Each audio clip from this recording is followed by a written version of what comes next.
Thank you everybody for attending today's webinar. This is the first webinar in our Organic Week 2019 series. It's our 10th anniversary this year, so we're excited to be celebrating all week long with an educational series. And today we have a guest speaker, Dag Falck. He's the Organic Program Lead for Nature's Path Organic Foods. And the topic that we'll be addressing today will be why soil belongs in organic. And just to highlight as well that we are honored to have Dag Falck on the board of the Canada Organic Trade Association. My name is Tia Lofsgaard. I'm the Executive Director of the Canada Organic Trade Association, and I will be moderating the discussion flow today. We are recording today's webinar presently, and I have all participants on mute, but we have the chat window, which hopefully people can find eventually here. At the very bottom of the little scroll out menu, you will see that there's a little triangle that says chat. And in there, all participants should be able to write any questions that you have as Dag is presenting, as he goes along, so that you don't forget. And feel free to just park your questions there. And at the end of the presentation by Dag, we'll go back and we will take your questions. If we don't have too many people, I might actually unmute you and allow for some dialogue, but let's just see how that goes when we've got everybody on the line here. So we are now with 16 people on the line, Dag, and I'd like to be able to hand it over to you to start your presentation. Great, thank you, and welcome everyone. So today we're going to talk about the big question about that's been on a lot of people's minds about why soil is important in organic, and I certainly get that question a lot. And so we're going to try to go through all the aspects of it and discuss it. So I thought we'd start talking about the optimum health conditions for life, basically. And because that's kind of what organic is aiming for. We're aiming for providing the optimum health conditions. So, you know, in terms of nutrition. And so what people need, and animals, and I guess our whole earth needs, is a healthy environment. It needs clean air, we need clean water, and we need nutrition that's matched to our needs. And what I mean by the last bullet there, the nutrition that is matched to our needs, is we can eat almost anything, or you know, there's much of what we're able to eat that isn't optimally matched to our nutritional needs. And we know that there's a lot of discussion on that. There's some disagreement on that point, like what's a healthy diet, what's an unhealthy diet. But the concept, and I don't want to get into debating what's the most healthy or the most optimum diet, but what I want us to start off with is thinking about the concept that there are healthier ways to eat. There are foods that are more optimum for our health than others. So for instance, if we were to compare Twinkies with whole fruits and vegetables, most people would probably agree that whole fruits and vegetables are more optimal for our health.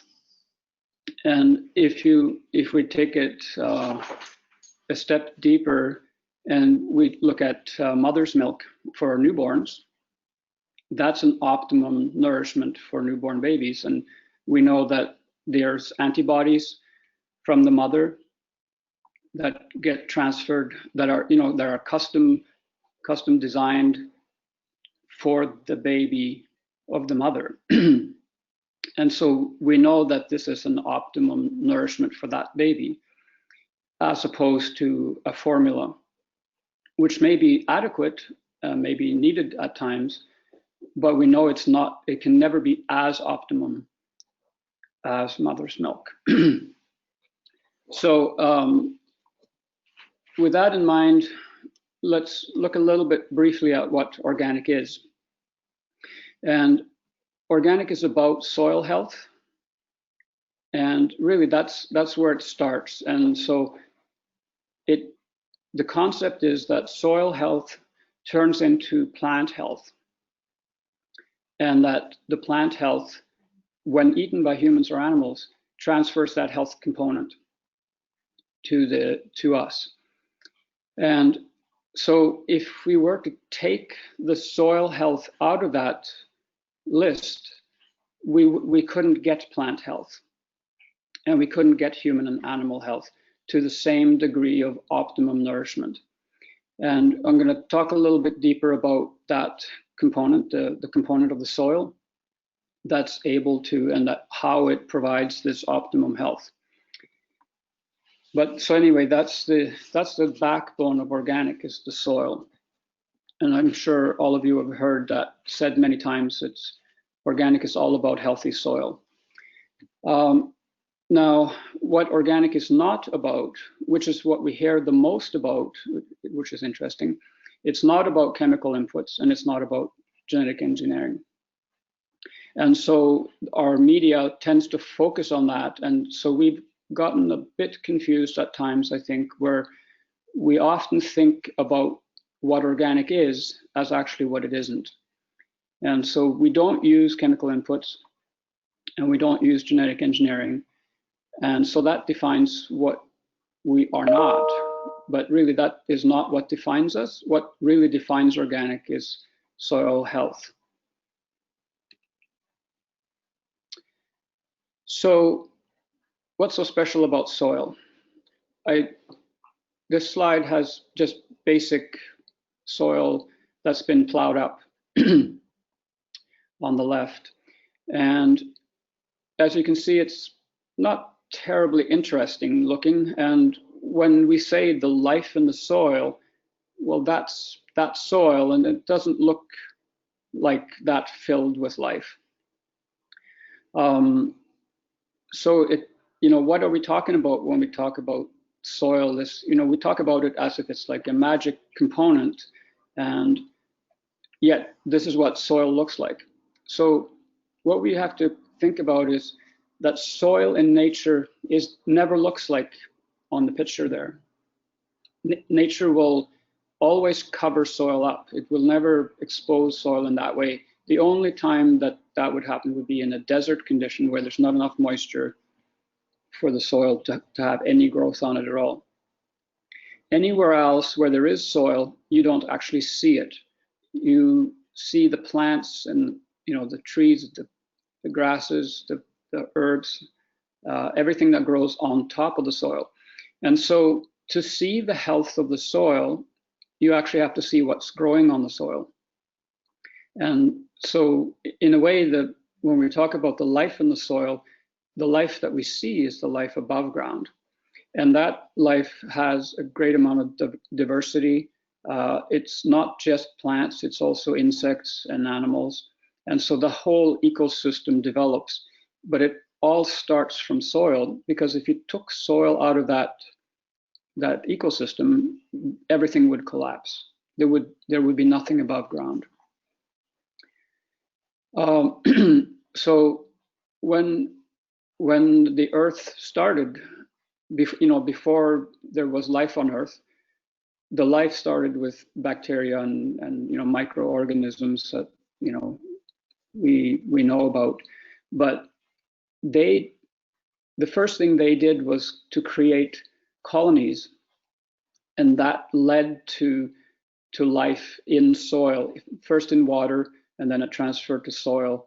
And then the first things that grew, when they decayed, they became nourishment for that life in the soil. And then that built more soil. And there was a cycle which created topsoil. And then our Earth now is covered with topsoil, and we have life living on that, through that topsoil, which is the life in the soil. And so every plant has, at least one function, probably more functions. If we think about plants as having having a function. They came here to do something. They're providing a service or something to the earth. So one service might be that if it's an apple tree, it provides us an apple, and it provides a seed that gets spread when it is eaten, and it gets spread out into another place in the environment, and it regrows a tree and produces more apples. That would be one purpose of an apple, say. But when that apple tree lives, branches break off, leaves fall off in the fall, and it creates basically compost material. And that compost material lies on the ground, gets picked up by microorganisms that are maybe the bigger microorganisms like ants and earthworms and so on, gets brought down into the deeper soil and is there consumed by what we call life in the soil, the microorganisms, the bacteria and so on that live in the soil. And that process produces nutrition for roots of plants. The same plants that grew and decayed and provided that nutrition, those plants are also nourished by that nutrition that comes through that composting and life process. So that's kind of what soil is all about. And organic is based on mimicking nature, looking to nature to see how this circle functions, and for us to not interrupt it and not disrupt it.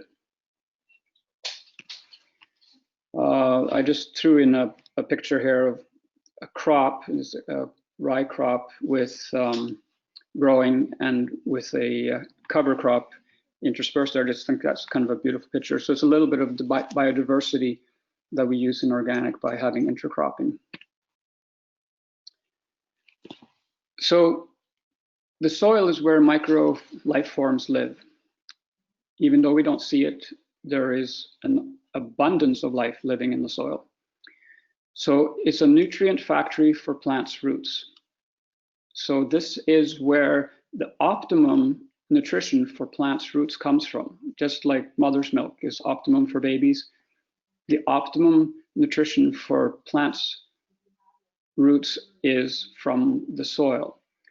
And so, in other words, we can feed plants with formula, using that analogy, which would be chemical fertilizers, man-made fertilizers, or human-made fertilizers, and they will grow, but it's not as optimum as the nutrients that are created from the life in the soil. Another function of the soil, another thing that the soil is it's a maxi storage facility for water, for carbon, and for nutrients. So any nutrients that are released there through that life renewal process is stored there. It doesn't just wash away because it holds water. It creates the particles in healthy soil. They glom together and create a water holding capacity. Becomes kind of spongy. We call that tilth in the soil. And the thing that everyone is focused on a lot lately because of the climate change issue is carbon, and how soil is an earth organ, I guess you could say, that is capable of holding carbon. And we're finding out more and more about how soil holds carbon and what enhances the ability of soil to hold carbon. And what we're finding is that the microorganisms, the life forms in the soil, are what enables the soil to hold carbon. If soil is lifeless, like say if you sterilized soil, all the carbon that was there would be released, and no new carbon would be able to be held in that soil until the soil life returned. So there's a strong link between healthy soil, what we call healthy soil and organic, which means soil full of microorganisms, and the ability to hold carbon. That's why we think organic is well positioned to be a major player in the effort to sequester more carbon into soil. So this is, it's a significant function that the soil plays. You imagine all the rainwater that would run off and wash soil away. into, through rivers into the ocean, erosion. That would happen if the soil wasn't able to hold water, and nutrition would be washed away as well. And so, this is a very significant component that the function that the soil plays by being this storage facility. And it's also a super filter. So if you have contaminants, say there's acid rain or something that comes through the rain, or there's some kind of contamination that happens from activities of humans, the best filters ever, like humans have not been able to recreate filters as effective as the water going through, contaminated water, any kind of contamination going through the life in the soil. And of course, it helps if there's healthy growth on top of the soil as well, and it's a symbiosis that happens between the plants and the soil microorganisms and the whole ecosystem above and below the soil, the ground. And so it has the capacity of filtering. And the way we recognize this is, a simple way is we know that, well, most of us, if we've done any hiking or traveling in nature, know that streams in remote areas where there's no disturbance, far from industry, we know that water is the purest water. It has been filtered by going through soil and then ending up in the river.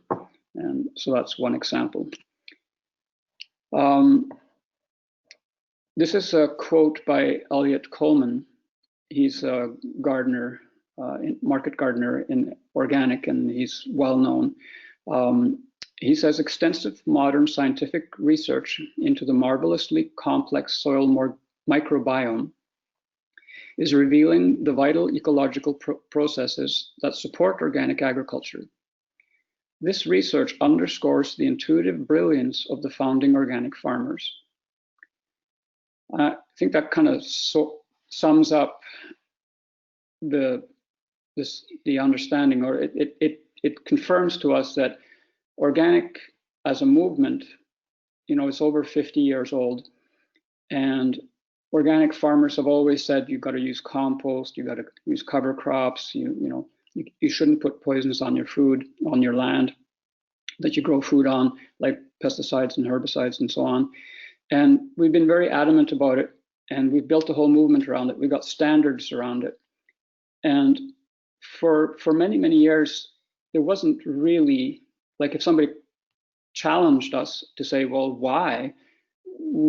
Answers were like, well, it's natural, or we're mimicking nature.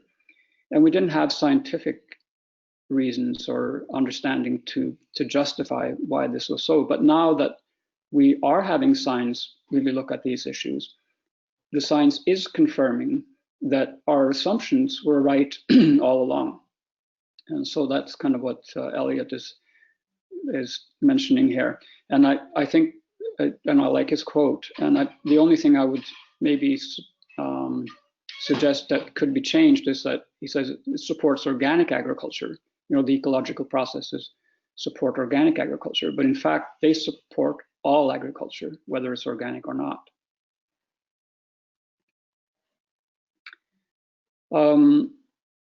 So looking at the organic label and the organic movement, more like the organic industry that's sprung up around the movement and the trade. So organic farmers took about 30 years to build the organic label. The organic certification started many years ago and was, individual certification agencies around the countries. And then as it got more organized, it led to national organic programs. And today we have in Canada 5.4 billion of sales and 48 billion in the US. And maybe those figures are even higher now. So this label has taken on a lot of value. So it used to be that organic was just something that farmers did because they believed in the philosophy and the background of it. And then now that so much value has been created, we're attracting interest in becoming organic simply for the financial opportunities. And that financial opportunity that was built is really built by the organic farmers that farmed for years with very little reward, sometimes with no reward, and they kept doing it. And through perseverance, it finally paid off and it finally took off, and it created a valuable label. And so that's another component to look at, the question of should hydroponic organic, which is a form of agriculture or a form of food production, I can't really call it agriculture, why, should that be allowed in organic? And that's what we've seen in the US. It has become allowed under the organic label. And that's the question that I think a lot of Canadians are wrestling with right now too, is should it or should it not? And if it should not be allowed, why should it not be allowed? And so one of the reasons would be, one of the aspects to look at would be, is it even fair that the organic farmers that built this label now suddenly has another group coming in and harvests that value without having contributed to it all along? This chart, I think we'll spend a little time just to look at it, and sort of see where things fall out here. So on the top, we got conventional hydroponic, conventional soil agriculture, and then USDA organic hydroponic, and which we don't have in Canada, that's just in the US. And we have organic soil-based, that's just your regular organic. And then we have organic plus regenerative, which is now becoming a popular concept. And then we have Demeter or Demeter biodynamic. And I'm totally open to debating whether or not biodynamic or organic plus regenerative could switch places or are on the even footing kind of thing. But it's kind of like a scale going towards the most regenerative or soil health focused agriculture. So conventional hydroponic, looking at the different aspects that, practices that they have. So we have the concept of working within nature's bounds. That means, mimicking nature for organic, looking to nature and saying, this is how we think we should do it. This is what we learned from looking at nature's ways of doing it, like the whole nature composting system. We try to mimic that and create our own composting system that's in line with the same principles that nature provides. And so we can see that organic, yes, it works within nature's bounds, and conventional hydroponic and conventional soil agriculture and USDA organic hydroponic does not work within nature's bounds. It basically says we're gonna try to control or protect our growing area from nature. So we put a greenhouse around it, and we're gonna protect from any soil microorganisms that could have carry disease or anything like that in it. So we're going to fully control that aspect. So we're going to just use like in hydroponic, it's going to use a medium that's not soil to avoid the life in the soil, basically. In conventional agriculture, of course, it works with nature in some ways because it uses soil and there is nutrition in soil. But the system isn't based on enhancing that health in the soil. It's based on adding nutrients to the soil that are directly taken up by the soil's roots. By the plant's roots. And so, the focus is not on working with nature. It's just existing in nature. And then conventional hydroponic is completely devoid of everything because it's not focusing on nature at all. And striving for biodiversity, no, yes. And so I'm sure you're reading this through.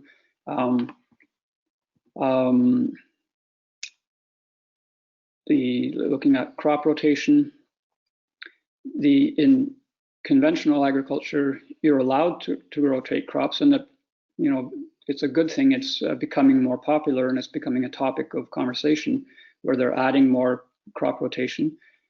And but in organic, it's mandated. You have to rotate crops. And green manures, the same. Animal manures is allowed without restriction in conventional, and in organic, it's allowed with restrictions. So what I'm meaning with that is that in organic, we have to compost it to a certain temperature for a certain number of days before we can apply it, to prevent any chance of disease being brought into the fields. And in conventional, there is actually no restriction. So if you want to collect the cow pie as it comes out of the cow and put it straight on the field, you would be allowed to do that. Compost is allowed in conventional. It is encouraged in organic. There's no mandate to use compost in organic, even though I would think most operations that are of the size where it's practical do use compost, because it's one of the great ways of introducing life in the soil and enhancing it, and also to add more nutrients that are coming from the soil life. Because the soil life, the life in the soil, a compost is basically a concentration of that life. So it has even more life in it than soil does. So when you use compost, you inoculate the soil with healthy soil life.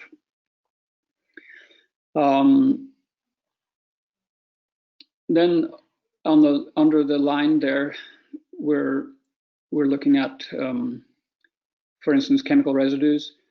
So under hydroponic, mostly probably won't. They don't use a lot of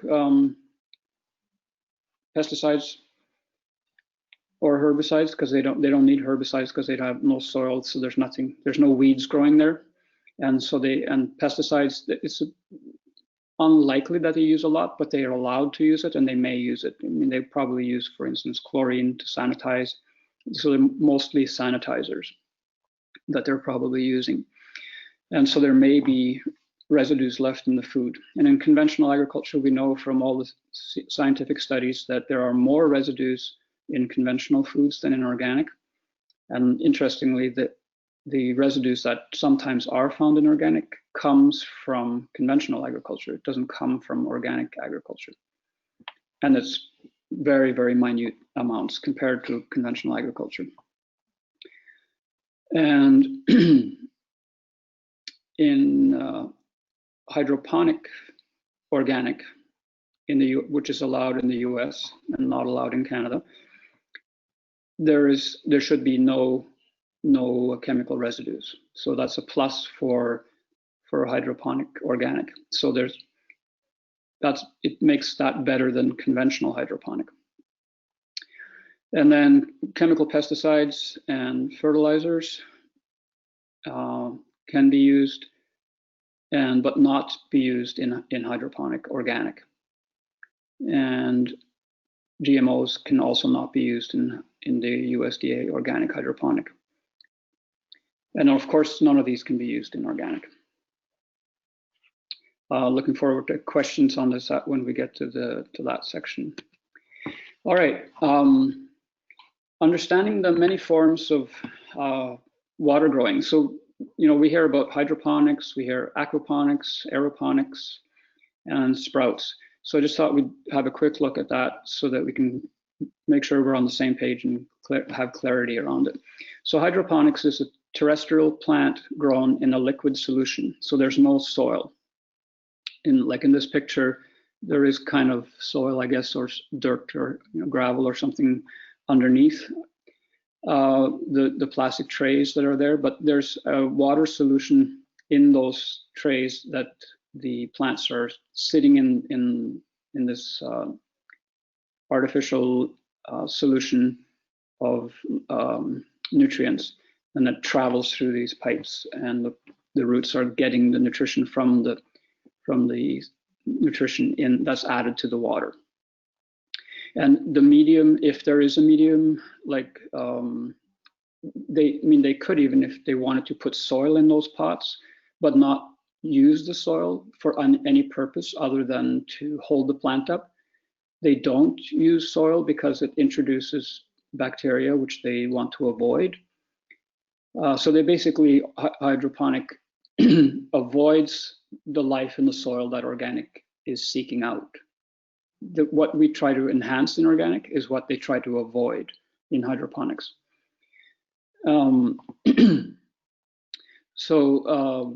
Other medium is like coconut chore, the husk off of coconut shells. In the earlier days, and in conventional hydroponic, insulation was commonly used, just like pink insulation that you insulate your house with. They would just cut up squares of insulation and put that down, and then the roots would kind of have something to hang on to. And that's the purpose of the medium, is for the roots to have something to hang on to so that plants can stand upright. Because if they were just in water, they would topple over. Aquaponics, sorry, there has similarities with hydroponics, but it also has big differences from hydroponics. And so it's plants that are growing in water solution, but the nutrients that is in the water comes from the fish that are living in tanks. And either the plants are growing in the same tank as the fishes in the water underneath, or the tanks are elsewhere and connected to a growing system such as what you're seeing on the picture. And the water from where the fish live is circulating through the plants. And so the nutrition in an aquaponic system comes from the, I guess you could call it the manure of the fish, or the offal of the fish, the waste. And it also has microorganisms living in the water from the fish. So it is not a system that avoids microorganisms, or what the life in the soil. There's the concept of the life in the water, and it works with the life in the water, the microorganisms, and doesn't try to avoid it. It works to achieve a balanced ecosystem in the water. Aeroponics is similar, in some ways more similar to hydroponics than aquaponics is. And it's instead of water running through pipes or through trays underneath the plant or in the plant's roots, there's a misting system where it's like that comes and mists the roots at regular intervals with a nutrient solution. And sprouts are seeds that are grown to sprout stage in water. And in organic, no nutrients are allowed to be added when you're growing organic sprouts. And so sometimes we get the question, why are we focused so much on saying we can't have hydroponic organic because it has no soil, yet we allow sprouts to be grown in water without soil? And for me, the difference is that the seeds hold the nourishment and the nutrition that the sprout grows from. A sprout that's grown for food doesn't take nutrition from soil. So you wouldn't need to add nutrition through liquid or through soil to grow a sprout, because the nutrition is what's packed in the seed. It's kind of like the first life start reservoir of nutrition that's packed in the seed. And so therefore, there is no need to add soil, because you don't need to add nutrition. And that's why it's considered okay in organic to grow sprouts from seeds that are organically produced. Okay, so looking more towards the regulatory frameworks around this, hydroponic in Canada, the standard says hydroponic and aeroponic productions are prohibited in organic. And that was inserted into the standard a number of years ago, specifically to make it very, very clear. The intention, it was agreed when this was inserted, it was agreed by everyone that the intention was always for organic in Canada to not be used for hydroponic systems.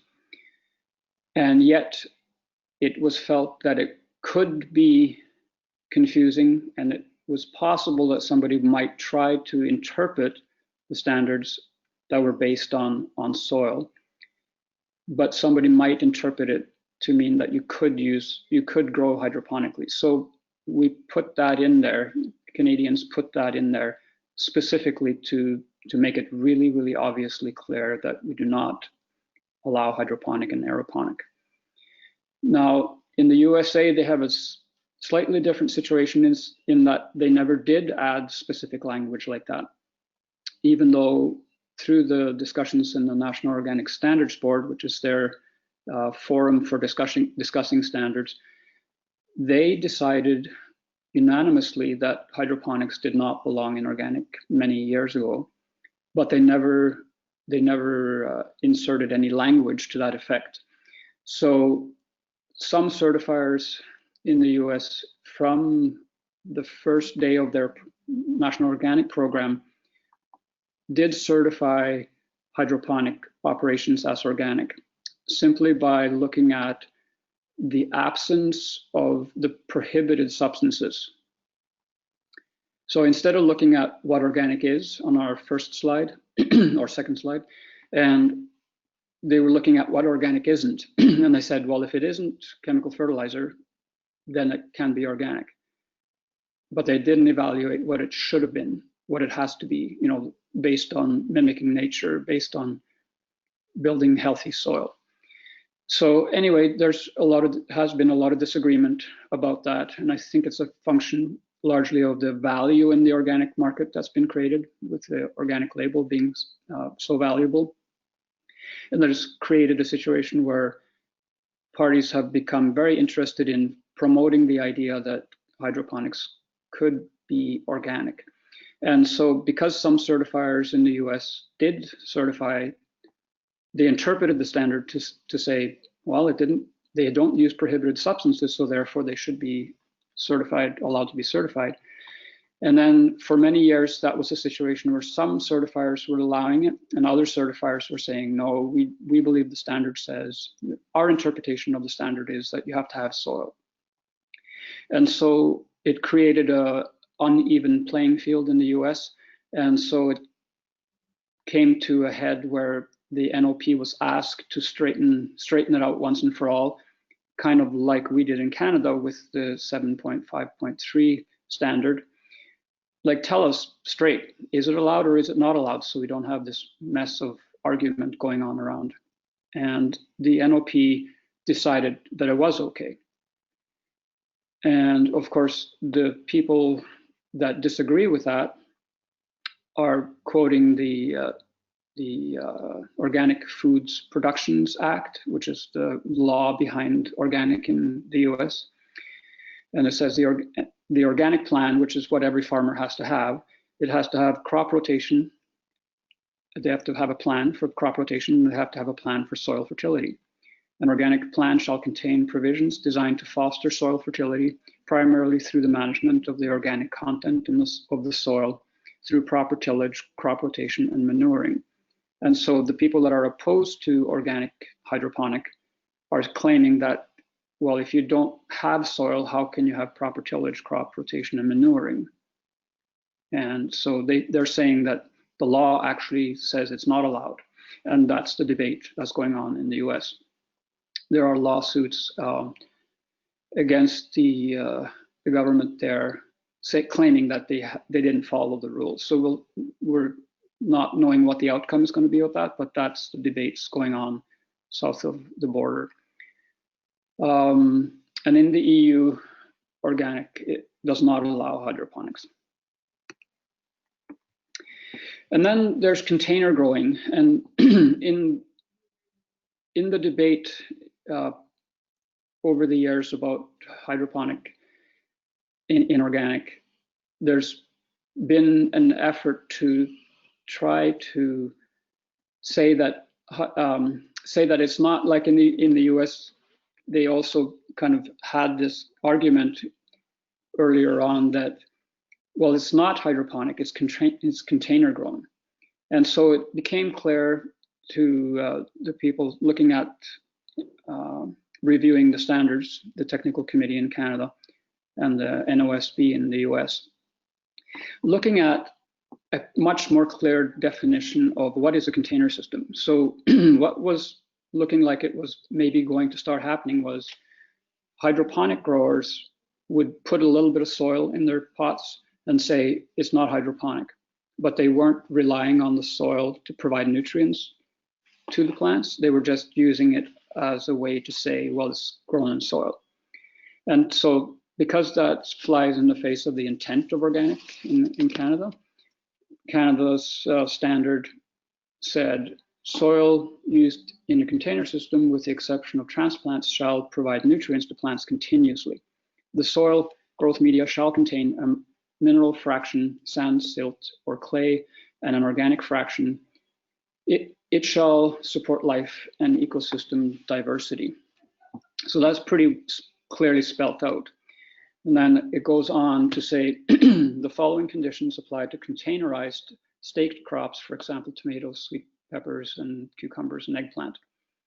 At the start of production, the total volume of soil shall consist of at least 10% compost.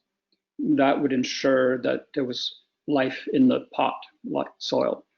The additional compost applications shall be included in the fertility program, because it's recognized that if you didn't add more compost, because it's a very limited volume in a pot compared to soil, you would have to keep adding nutrition, and the only way to do that in the organic way would be through compost.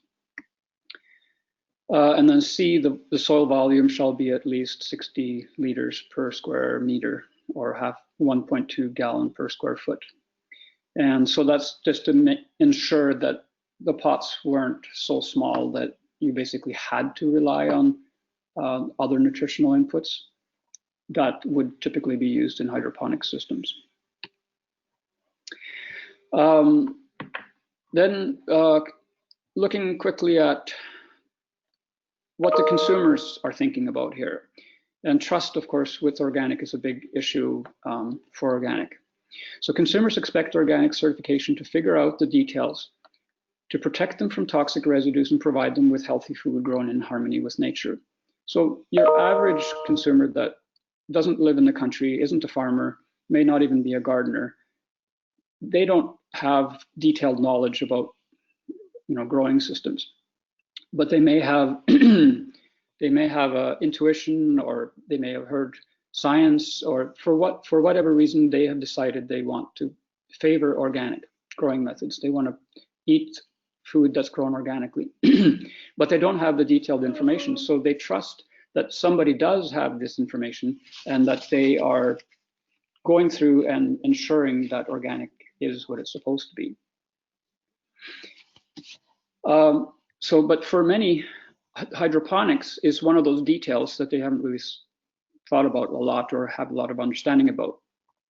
But as people start thinking more about it, the deeper green organic consumer will expect it to be kept out of organic. So putting it in a big context, humans, we're becoming much more aware that we are exceeding the Earth's limits by always overriding nature. And it's in the public conversation all the time now that we have to stop. We have to sequester carbon. We have to stop releasing carbon into the atmosphere. We have to stop polluting the oceans. We understand that. I don't think there's a lot of people that think we don't have to do that. Certainly not in organic circles. And so planet Earth exists because of this balance and rhythm in nature. And humans have upset this balance and rhythm because of runaway greed for convenience, riches, and ease. We extract resources as opposed to living in harmony and contributing back to renewable ecosystems. And organic is one system that seeks to live and prosper while working consciously within the natural balance. It does not do this at the cost of nature, but rather by contributing back to nature, which in turn continues to support us. So in this tumultuous world where we are worried about what is going to happen, is the earth at peril? Is our existence at peril because of our human activities? Organic is a system that is trying consciously to work with nature and to restore nature's balance. So that's what organic is all about. And the key component of that is the soil. And looking at hydroponics as a movement, or as a agricultural system, or not agriculture, but as a food growing system, sorry, it works outside of nature's balance. It's excluding nature, and it's not contributing to the restoration of balance and resilience. It has nothing to do with the organic movement and its aspirations. And I think this is my last slide. Organic consumers don't want to be contributing to climate change or the collapse of ecosystems. They want to be on the good side of history. Let's continue to walk the path towards leaving a better Earth. So with that, Tia, I don't know, do you want to facilitate Q&A?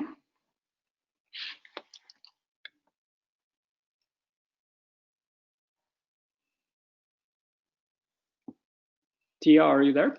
Yeah, sorry, I just had to unmute myself. So great, thanks for an excellent presentation. And we're getting nice comments in the dialogue down here. So I've got, let me just go through the questions.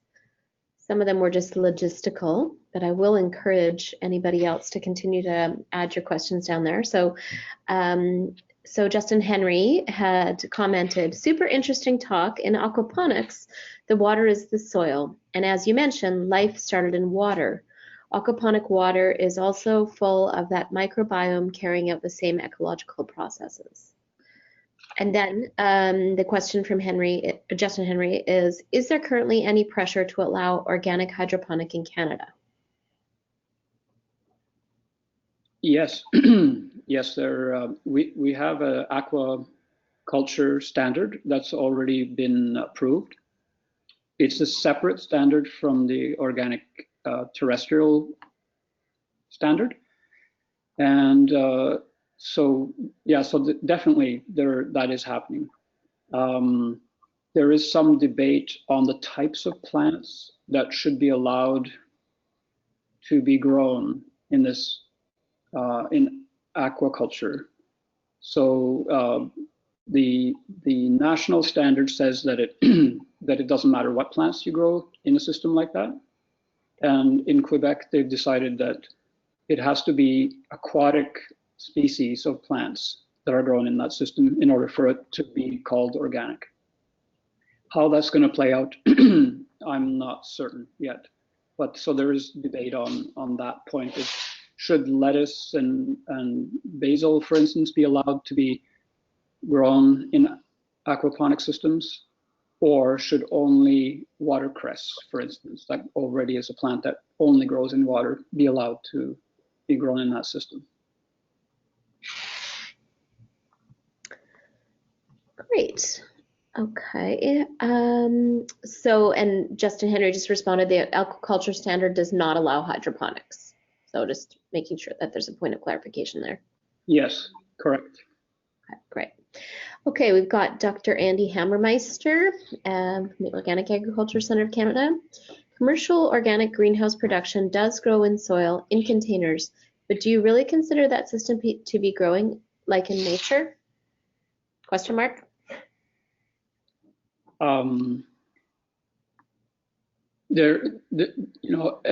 Everything's on a scale, from the most pure to little bit more diluted kind of thing. And at some point we have to draw the line, right? So I think the line that we've drawn in Canada is if you're using just water with nutrients in it, that's not allowed in organic. But anything above that, where you are using soil, is allowed.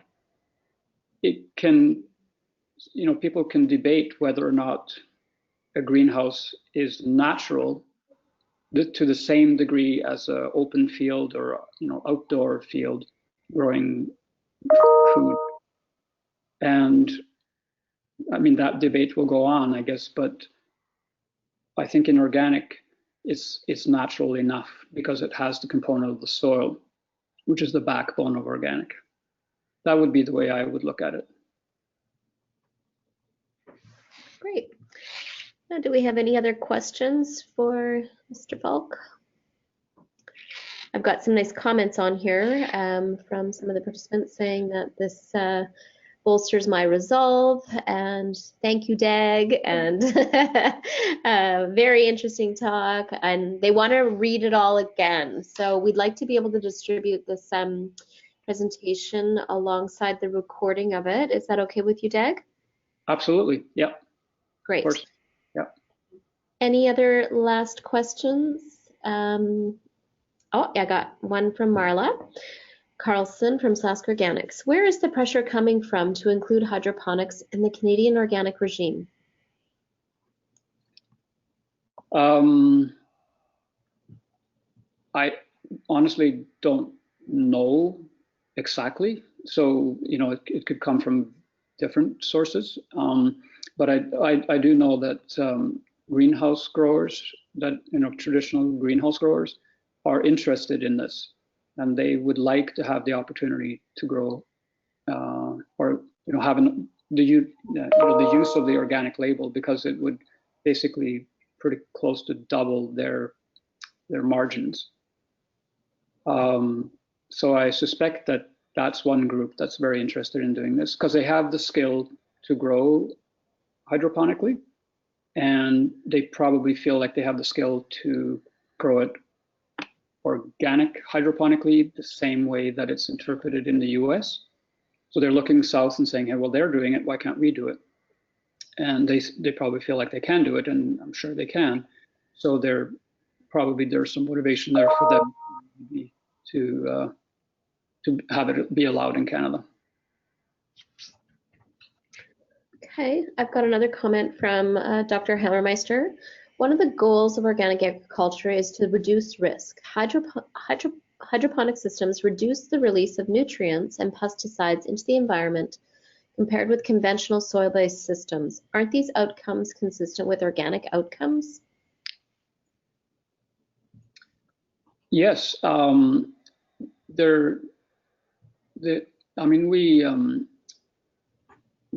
I guess it's easy for the confusion to happen, where we think that because organic, and some organic people like me speak strongly in opposition to allowing hydroponics in organic, it may sound like we're opposed to hydroponic altogether. But like on my chart, I wanted to point out that hydroponic, where they use only organically approved inputs, is much better than conventional soil agriculture. So we're not saying hydroponic is bad necessarily. We're just saying we prefer not to use that system, and it isn't the system that we are using in organic, because it doesn't have the key component, which is the life in the soil. But that doesn't mean we can't recognize the benefits that greenhouse hydroponics provide, like they use less water because they recycle the water, and they recycle nutrients, so they don't dump nutrients into rivers and streams, because they're not putting it on soil where rainwater will wash it away. And those certainly are benefits, but it's still not providing an organic product. So the discussion is about whether or not it has earned the right to use the organic label, or whether it's just another system that can exist fine. I don't think anybody's saying that we think that hydroponics shouldn't be allowed to exist. We're just saying it shouldn't be allowed to use the organic label.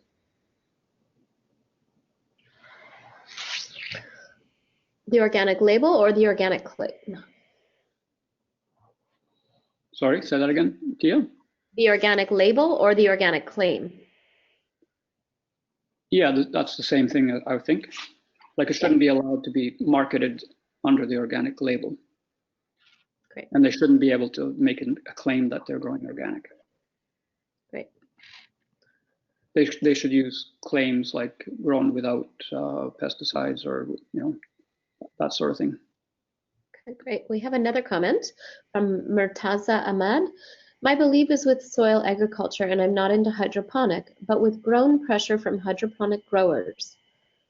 Any thoughts on having a certification in the future which will read certified organic hydroponically? The rest the consumer can decide, or the customer can decide whether to purchase it or not. Yeah, good question. I've heard that several times. Personally, I would not recommend a certified organic, like a separate certified organic hydroponic label, because I think we would be confusing our customers, our consumers, because organic, like, it's not truthful, because organic isn't, you can't define organic by what it isn't. And that's what a hydroponic organic system would be. It would be defined by the lack of pesticides and the lack of the inputs that are prohibited in organic. That would be the only way you could make a claim that it is organic. And that actually isn't what organic is. That's just what organic isn't. So I don't think you can make a positive claim based on a negative. And if we did, and I know a lot of people maybe want that because they want to see an encouragement for a responsible, I'll call it a responsible hydroponic system, which uses organically approved inputs for nutrition. To encourage that system, a label would obviously accomplish that, an organic label, even if it was separate from soil-based organic. But it wouldn't be truthful, because the organic means soil health. And so you're expanding the scope of what organic is to not expanding it like just adding another little component. You're taking the very opposite, the exact opposite, and you're saying no, that's also can be called organic. So it's just too far, too different. It doesn't have integrity. So I think that the integrity of the organic label would crumble if we entertained doing that. Great. We've got one last question, and then we'll wrap it up. We've got 2 minutes left. This is from Marla Carlson at Sask Organics. Are NOP certified hydroponic vegetables that are organic being imported into Canada? How is this impacting Canadian organic vegetable growers? Yeah, we don't know at this point. There's some fear that the equivalency agreement between Canada and the US and the enforcement of that, there's some fear that perhaps something's slipping through the cracks, and that maybe some vegetables are coming into Canada that were hydroponically produced. I personally don't have evidence of that. I have a lot of questions about it, but I haven't seen a clear case where we've seen that that's happening. But it is easy to imagine that it could happen. And I think that we have to really be on guard to ensure that the enforcement is really rigorous, to look at anything that comes across the border and make sure that it isn't said to be non-hydroponic, but if you dig deeper, find out that, well, it's container grown hydroponic, where they have a little bit of soil, or somebody else's interpretation or definition of hydroponic and container grown. They may have decided it was container grown, and they may decide that on their side of the border. And when they make claims about the product at the border, when it's scrutinized to see if it's hydroponic or not, I'm not certain that everyone is aware enough to really make sure that those claims aren't made that is container grown. And they don't even have to make the claim that it's container grown. They just have to tick off on the form saying it's not hydroponic. And in their minds, it's not hydroponic, but in Canadians' minds, because of our standard, it maybe is hydroponic. So technically, theoretically, that shouldn't be happening. It might be, we don't know. And so we should pay attention to make sure we find out if it is. It will definitely provide a hardship for Canadian market gardeners because of the competition from the US is going to displace organic producers. Hydroponic organic in the US under the NOP program that's marketed in the US has displaced soil growers to a very large degree, perhaps as much as 100% of distributed tomatoes, peppers, those types of crops that are heavily produced in the hydroponic world. And they have displaced soil growers of those crops for distribution. Local markets, that's still soil grown, largely. And so, yeah, so there will be an effect coming across the border as well, if it does, but it technically, theoretically should not be. We just have to make sure that we maintain that boundary there and filter out what shouldn't be coming to Canada. Great. Thank you so much, Dag, for a very informative presentation. This is a topic that is coming to light more and more in the National Association's dialogue with our federal government. So we wanted to make sure that we provided the tools for people to fully understand, what is certified organic in all countries except for the United States, where they do allow hydroponically grown to be called organic certified. So we hope this has been educational for you all. We are hosting educational webinars all week long. If you would visit the organicweek.ca website and go to the events section, you will see that we have a series of organic webinars all week.